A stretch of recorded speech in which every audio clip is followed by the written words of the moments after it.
Warahmatullahi wabarakatuh. Di sini saya ingin menanyakan kepada Ibu. Jadi kami mahasiswa PGMI ingin bertanya kepada Ibu, apa yang harus kami butuhkan supaya menjadi calon guru SD atau menjadi tenaga pendidik? Yang dibutuhkan mahasiswa. Iya, iya. Yang dibutuhkan mahasiswa ya kalau menurut Ibu ya sebagai jadi yang pertama kita kan kalau kan mahasiswa PGMI. Jadi seorang mahasiswa PGMI itu harus bisa menguasai semua mata pelajaran, baik dia umum ataupun agama.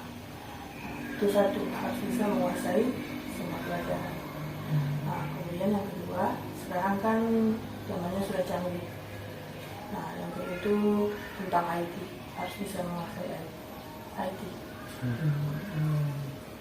Karena untuk pembelajaran sekarang kan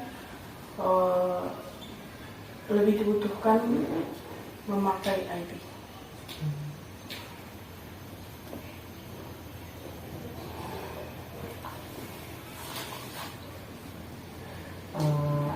Apa permasalahan yang terjadi sekarang di SD? Permasalahan yang sering terjadi kan masih ada guru-guru itu yang angkatan berapa itu namanya? 90-an ya, 90-an gitu kan. Nah, itu yang masih fokus dengan metode-metode lama, yaitu metode ceramah gitu kan. Itu jadi masalah di tingkat MI. Jadi kalau seorang guru masih tetap fokus dengan metode yang lama, tidak bisa itu akan berpengaruh buruk terhadap anak-anak karena tidak bisa menyesuaikan dengan tuntutan kurikulum yang sekarang. Bagaimana metode yang Ibu maksud? Kalau metode sekarang kan apalagi ini ada kurikulum merdeka namanya kan, anak-anak tidak butuh lagi yang namanya metode ceramah. Biarpun sudah sering disampaikan pada seorang guru, metode ceramah itu hanya untuk melengkapi. Tapi yang dibutuhkan anak-anak itu bukan metode ceramah lagi. Kalau sekarang harus ada metode baru. Mungkin sudah dipelajari juga ya.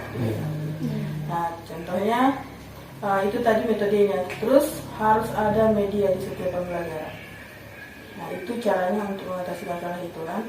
Nah, makanya mungkin di mahasiswa PGMI sekarang cara pembelajaran yang diajarkan sudah berbeda kan. Nah, terus kalau masalahnya di MI yang Ibu pimpin, ketika Ibu supervisi, pasti semua guru akan menyiapkan semua media. Nah, tapi sehari-harinya tidak seperti itu kan, harus diawasi terus. Jadi untuk Ibu semuanya nanti kalau terjun ke lapangan itu, media itu sangat penting. Itu berpengaruh kepada anak-anak.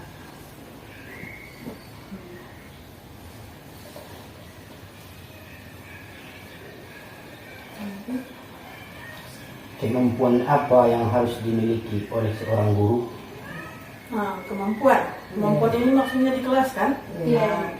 Kemampuan kalau bagi Ibu, yang pertama itu kemampuan menguasai kelas.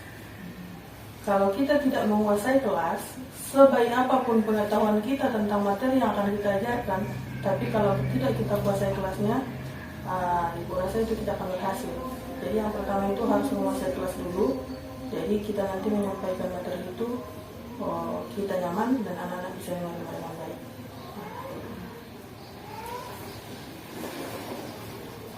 Bagaimana supaya bisa menjadi guru yang disukai oleh para siswa ataupun anak-anak? Nah, itu tadi kan harus dengan metode yang bermacam-macam. Jangan kita fokus pada satu metode. Kalau nanti metodenya itu saja, anak-anak bosan kan. Apalagi kita memakai metode-metode yang lama, pokoknya ceramah, hari ini ceramah terus seperti itu. Pasti anak-anak tidak suka kan. Nah, kalau kita mau memakai metode baru, kita bawa media ke kelas, di pintu aja kita datang sudah menarik perhatian anak-anak. Ibu itu, bapak itu mau mengajarkan apa hari ini? Nah, Jadi dari situ kan udah menambah semangat anak-anak. Nah, jadi itu jangan fokus pada satu metode. Iya. Nah, kalau umpamanya anak sudah bosan dengan metode yang itu, tidak berhasil juga, cari metode yang lain. Bagaimana Ibu sikap anak SD sekarang? Sikap anak SD ya. Sikap anak SD sekarang karena mungkin dipengaruhi apa namanya gadget ya. Nah, jadi itu sangat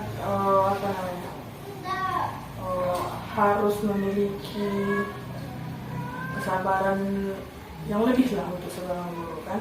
Iya. Nah, terus melihat tingkah laku anak sekarang, seorang guru harus ingat tugasnya itu bukan hanya mengajar, tapi yang mendidik yang paling utama. Iya.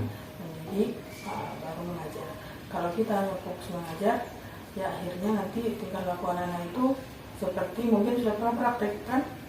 Oke. Iya. Pasti sudah melihat kan bagaimana tingkahnya. Iya. Nah, jadi nanti persiapkan kalau mau mengajar ada lagi nanti mau turun apa lagi praktek, nah, itu dipersiapkan apanya bagaimana kita mendidik itu harus bisa membedakan mendidik dan mengajar. Nah, jadi kalau anak-anak itu sudah kita didik dengan baik kan, mengajarnya pun nanti lebih mudah.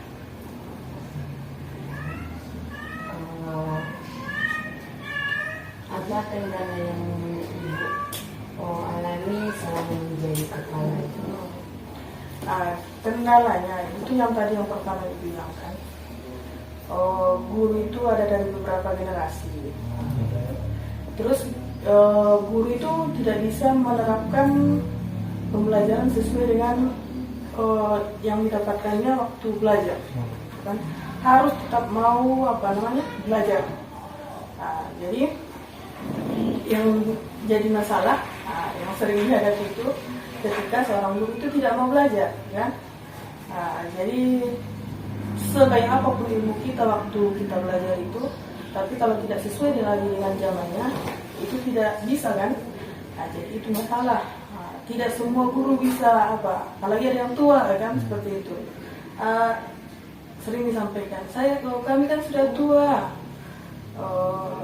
tidak zamannya lagi contohnya memakai laptop seperti itu kan, tidak ngerti lagi. Jadi nanti dialihkanlah sama guru-guru yang muda kan, minta tolong ini itu. Kalau minta tolong terus setiap hari kan, pastinya yang pandai, yang muda, yang tua. Tapi seharusnya harus pandai semua kan. Itu masalah yang sering dihadapi.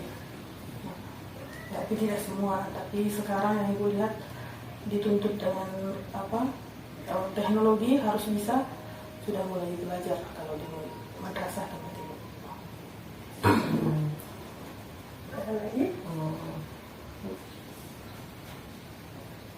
Tanyakan aja.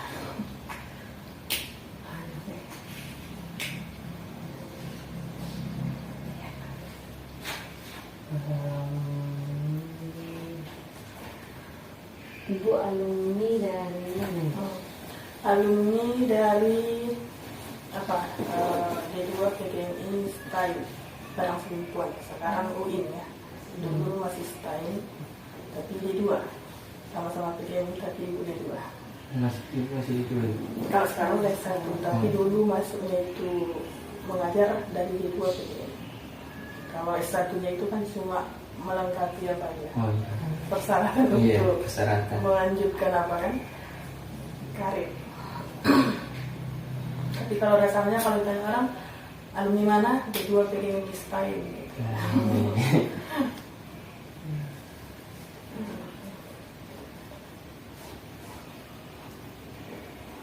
Apa lagi? Gak usah takut. Tanyakan. Kalau pengalaman ibu tentang mahasiswa di pahit manisnya kayak mana ibu? Tentang mahasiswa. Iya. Kalau ibu yang ibu hadapi mahasiswa kan baru dari yang sekarang apa namanya UIN Sahada ya. UIN Sahada. Dulu kan belum ada PGMI di Madinah kan. Jadi yang sering PPL ke madrasah yang praktek itu dari UIN Sahada. Kemudian yang terakhir ini dari PGMI STAIN Madinah kan. Nah, jadi yang mungkin apa yang dihadapi itu mahasiswanya masih banyak malu kan, jadi karena malu untuk mungkin di antara yang datang ke madrasah itu banyak yang memiliki bakat, kemampuan mengajar yang baik, tapi belum percaya diri kan. Nah, itu karena kan sebagian kalau praktek itu guru pamongnya ada di kelas, sebagian guru pamongnya cuma keluar cuma memperhatikan sebentar keluar. Jadi ketika ada pamong mungkin takut salah seperti itu kan. Nah, tapi kalau saran pesan ibu kan, kalau nanti praktek jangan malu, harus percaya diri kan. Iya. Tapi itulah kan harus butuh persiapan supaya tidak salah waktu melaksanakan praktek. Tidak ada yang bisa instan kan langsung, harus butuh persiapan. Ibu sebelum jadi kepala DMI pernah ngajar di mana? Pernah di pertama di Min Sinunukan. Kalau sekarang Min 2 Mandailing Natal. Dulu namanya Min Sinunukan kan, sekarang udah pakai nomor Min 2 Mandailing Natal. Itu cuma itu pengalamannya, dari situ pindah ke Wisma. Gimana ibu perasaan ibu pertama kali? Kalau pertama kali, ibu juga pernah praktek kan? Ibu prakteknya dulu di SD, karena min kan sedikit waktu ibu praktek. Kalau di sekitar Sedimpuan itu cuma 1 min. Kalau anak-anak tahu min siada buat min 1 barang Sedimpuan sekarang. Nah, jadi kan nggak mungkin semuanya praktek di min. Jadi orang ibu prakteknya di SD. Jadi pertama kalau praktek mungkin itulah tadi ibu juga merasakan gimana yang nanti masuk seperti itu kan. Tapi kalau pertama mengajar, kalau pengalaman mengajarnya di Mensilunukan itu gimana ya?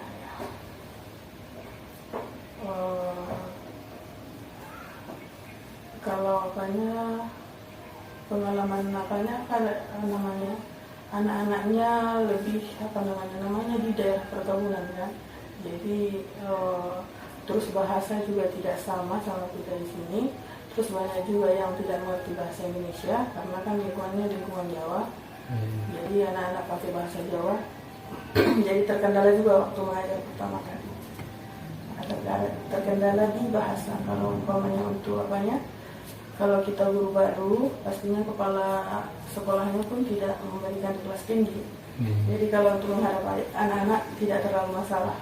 Kemudian di Sinunukan juga dulu itu muridnya tidak banyak seperti di kota. Mungkin praktek kemarin di SD sini banyak muridnya kan? Nah, kalau di Sinunukan itu paling banyak nanti 20. Nah, kelas ibu waktu masuk pertama itu nggak sampai 20. Jadi lebih mudah menguasai kelas. Ada lagi? Enggak ada.